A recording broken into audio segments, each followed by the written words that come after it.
Assembly is for, and that's what St. Stephen's College is for, right? Day by day we improve. So I greatly appreciate what you've... let me just get started with what you said. Newton's first law of motion, right? By the way, there was a time when it was assumed in this college that students of humanities made better speakers than students of science. I'm glad to say that that is now changing. Some of the best speakers in the assembly so far have been from the science campus. There could be many reasons for it. I think one of the reasons surely is that the science campus has improved tremendously in its beauty. It's a garden now. You just go and see the place. It's one of the most beautiful spots in our college. And I'm glad to say that the improvement that the science campus has registered in recent times is a matter of great gratification and pride for the college as a whole. And more importantly, the science faculties, the departments of chemistry and physics, have responded positively to it, and I sense a clear trend of improvement in your functioning. Both your departments are doing well, the students look happy, and the students look happier than the campus, which is only natural, and on the whole, we are on to great times. All right? So now, coming to Shiji's reference to Newton, poor man, an apple fell on his head. Or as we normally say in our irreverent parlance, an apple fell on his nut. Now, let me ask you a question. If an apple were to fall on your heads from a height of 30 feet, what would be the outcome? What would be the outcome? The law of motion or the law of commotion? What will happen? Will anything come out of it? The apple will break into 100 pieces, right? Now, I asked this question on purpose. This is a very good illustration of personal transformation and transcendence. Now, if the same apple, same color, same weight, same height from which it fell, had fallen on my head or your head, it would not have resulted in the discovery of a law of motion from which generations after generations have benefited and continue to benefit. The secret is not in the apple. The secret is not in the height from which the apple fell. The secret is within the skull on which the apple fell. And it is this that we need to aim at. In our times, because people are more and more obsessed with the world outside, we tend to ascribe primacy to what happens to us, or what the world out there does to us or does not do to us. For example, somebody attacks. For example, somebody does not do us a favor, or somebody subjects us to discrimination. We are constantly complaining, always grumbling. Now, you must understand that this really means that we have allowed the focus to shift from who we are to what is happening out there. Now, one of my favorite authors to whom I have made several references so far is Erich Fromm. In one of his books, Erich Fromm says that one of the fundamental rights that a human being must have is the right to be a human being. The right to be a full-fledged human being. Now, you might wonder why such a thing has to be said at all. He goes on to say that it is rather uncommon that people want to be or dare to be full-fledged human beings. And he says it happens in a variety of ways. In existential philosophy, this is called leading inauthentic lives.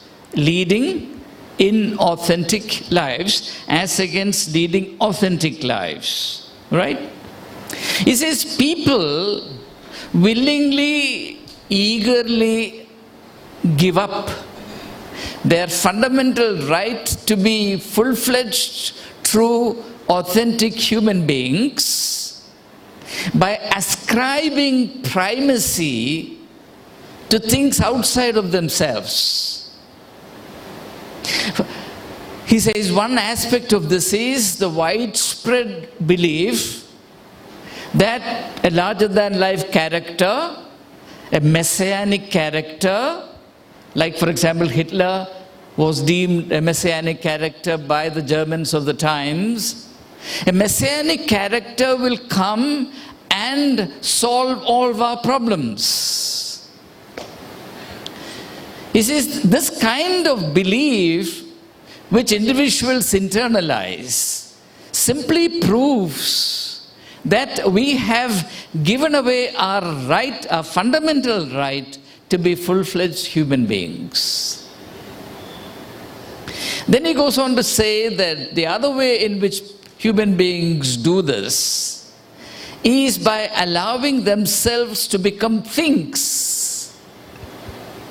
Now, for example, as Shiji quite rightly pointed out, if you are only a material object, a stone or a book or something, and it is in a state of rest, it will remain in that state of inertia until an external force is applied to it.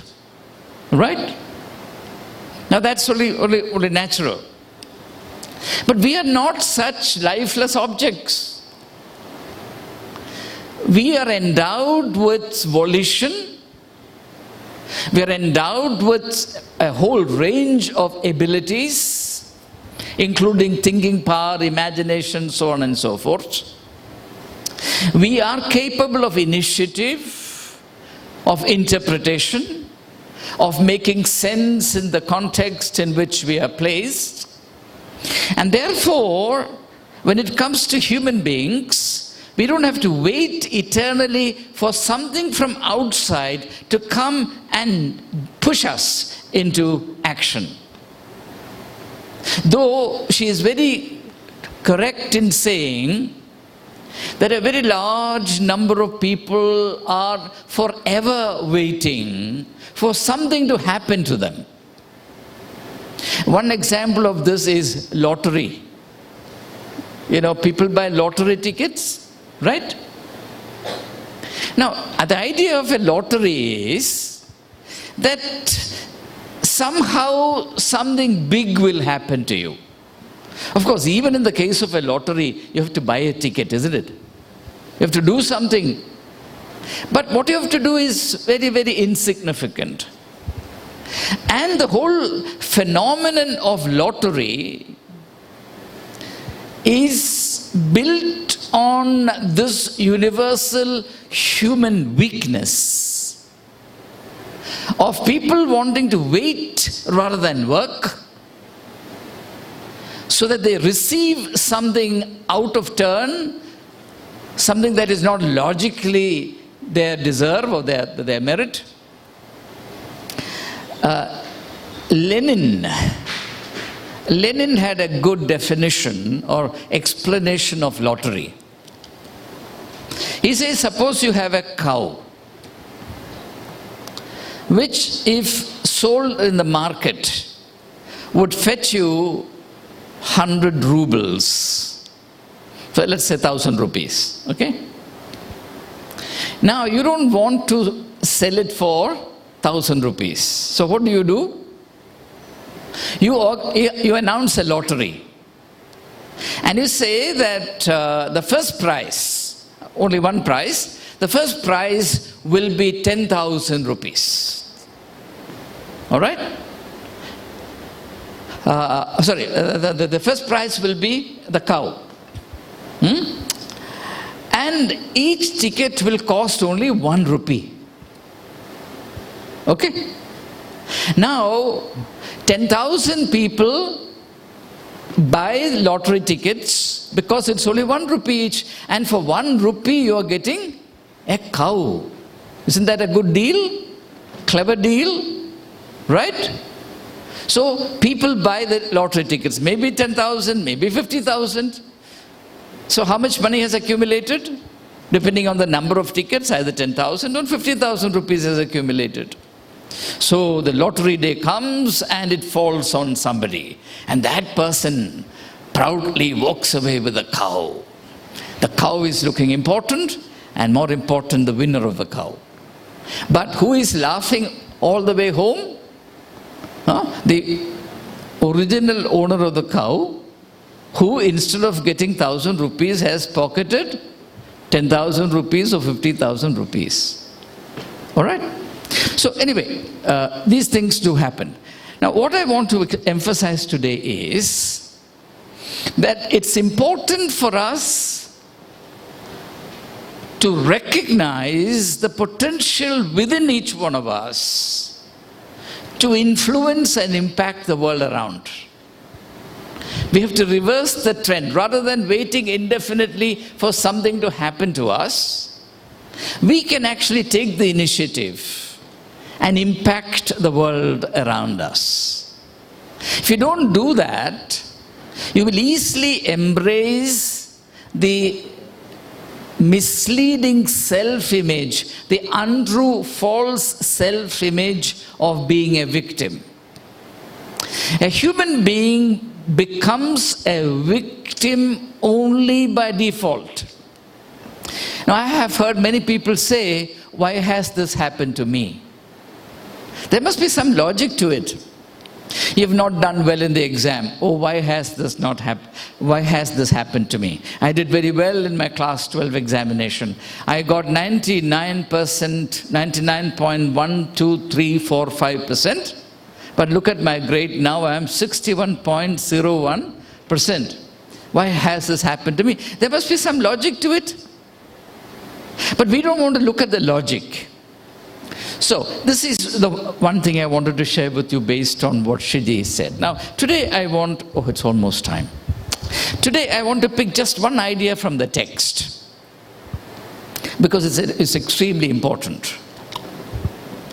The text says, look at the lilies of the field, they neither sow nor reap, yet Solomon in all his glory was not arrayed like one of these, because there is a Father in heaven who cares for the lilies of the field. The idea I want to leave with you is very simple.